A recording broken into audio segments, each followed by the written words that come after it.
한 주 동안 세계인들이 주목한 화제의 이슈를 알아보는 시간 위클리 픽입니다. 김지윤 박사님 소개해 주시죠. 네, 제가 고른 첫 번째 픽은 4년 만에 다시 급상승한 검색어입니다. 한번 보시죠.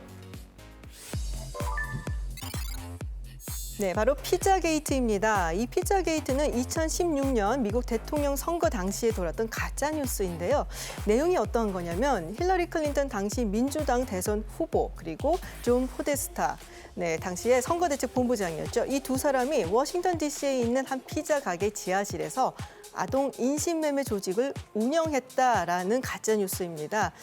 이것 때문에 민주당 그리고 힐러리 클린턴 후보가 상당히 이미지에 치명상을 입었죠. 네, 아동 인신매매라니 너무 충격적인데 어떻게 이런 루머가 돌았을까요? 당시에 그 존 포데스타 선거대책본부장의 이메일 계정이 해킹을 당했어요. 그러면서 천여 개의 이메일들이 공개가 됐는데, 그 이메일들을 보니까 이상한 단어들이 계속 나온다는 겁니다. 바로 치즈, 피자, 파스타 이런 건데 이게 계속 나오고 또 문맥에도 많지 않고 도대체 왜 그런 것이냐라고 의아해했는데 누군가가 이게 사실은 온라인의 아동 성착취 커뮤니티에서 쓰는 암호다라고 한 거예요. 그러니까 예를 들면은 피자 같은 경우에는 소녀를 가리키고 또 네. 치즈는 그보다 더 어린 여자아이, 또 파스타는 어린 남자아이를 의미한다라고 한 것이죠. 예, 사실 저도 그 당시 기억이 나는 게 4chan이라고 하는 아주 극우적이고 가짜 뉴스, 음모 이런 거를 이제 많이 확산시키는 데가 심지어 페이스북이라는 주류 미디어에 그 어떤 그 가짜 뉴스들을 확산하고 이게 이제 어떤 힐러리나 포데스타가 소아 성착취자라는 여론을 눈덩이처럼 불린 거죠. 네, 아유. 문제는 참 이게 소문이 더 네. 계속 이제 부풀려졌죠. 근데 소문에서 그친 것이 아니라 직접 피자 가게 전화해서 이게 진짜냐라고 물어보고 찾아오기도 하고 심지어 아이들을 구출해야겠다 하면서 총기를 들고 피자 가게에 가서 총격을 가한 일도 있었다는 겁니다. 네, 바로 이 남성이 피자게이트 아이들을 구출하겠다고 간 사람이에요. 자기 딸은 구출하러 간다고 생각한 거군요. 진짜 그 피자 가게인가 봐요. 네, 루머스. 피자 가게 앞에서 다행히 검거가 되었습니다.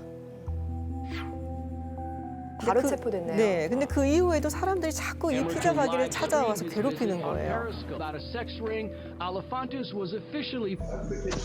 야, 저 피자 가게도 정말 고생 많았겠다. 아이쿠야. 네. 저걸 보니까 딱 바로 생각이 나는 게 이 피자 가게 주인이 계속 살해 협박을 받으니까 정말 안 되겠다 싶은지 뉴욕타임스에서 가짜 뉴스임을 보여주는 아주 자세한 분석 기사를 썼거든요. 네. 여기다가 극우 언론의 아주 대표적인 폭스 뉴스에서도 가짜 뉴스다 이렇게 비난을 하기도 했죠. 증명을 그렇게 했는데도 불구하고 왜 4년이 지난 지금에도 이게 이슈가 될까요? 네, 바로 세계적인 유명 팝스타 저스틴 비버 때문입니다. 본인이 SNS 생방송 중에 누군가가 피자게이트를 믿는다면 모자를 만져봐라라고 요청을 했더니 마침 그때 하필 모자를 만진 거예요. 그러면서 피자게이트가 다시 한번 검색이 된 거죠. 아하, 딱 그때 만졌어요. 네. 네. 그러니까 이게 이제 대선이 다가오고 있다는 징조죠. 그러니까 조 바이든이 딥스테이트, 기득권이다, 워싱턴 인사이더다. 이런 여론을 확산시키기 위해서 2016년에 재미를 봤던 패턴. 그러니까 4chan이나 이런 데서 음모 이론하고 미디어가 받고 이 재미를 다시 이제 이번 대선에 한번 해보겠다라는 점에서 앞으로 이건 더 확산될 겁니다. 가짜 뉴스도 문제지만 무고한 시민에게 상처를 준다는 점도 분명 잘못된 것으로 보입니다. 피자게이트 이번 주 첫 번째 픽이었고요. 두 번째는 뭔가요, 박사님? 네, 두 번째 픽은 중국에서 급상승한 검색어입니다. 한번 보시죠. 네, 바로 산샤댐 붕괴입니다. 이 산샤댐은 중국 양쯔강 중상류 이창 지역에 있는 약 2km에 달하는 댐인데요. 정말로 커서 세계에서 가장 큰 수력 발전소라고 하는데 이 댐이 무너진다는 소문이 돌면서 중국 국민들이 공포에 떨었던 겁니다. 왜 그러면 이 댐이 무너진다는 얘기가 나왔냐? 한 달 가까이 지금 폭우가 쏟아지고 있어요. 얼마나 쏟아지고 있길래 댐이 무너진다고 하는지 한번 현장을 보시죠. 어이구야. 네, 저 정도로 지금 비가 차가 또 쏟아지고 내려가는 것 있어요. 같아요. 와. 지금 3일 연속 가장 높은 등급의 황색 폭우 경보까지 내렸다고 합니다. 아, 완전히 자동차가 덮이고요. 네, 피해액만 해도 어마어마해서 네, 네. 4조가 된다고 사람 해요. 구하러 뛰어가네요. 와. 재난 영화 같습니다. 네. 저렇게 힘없이 무너지나요, 근데? 집이 그냥 한 분인데. 물이 가장 네. 무서운 것 같아요.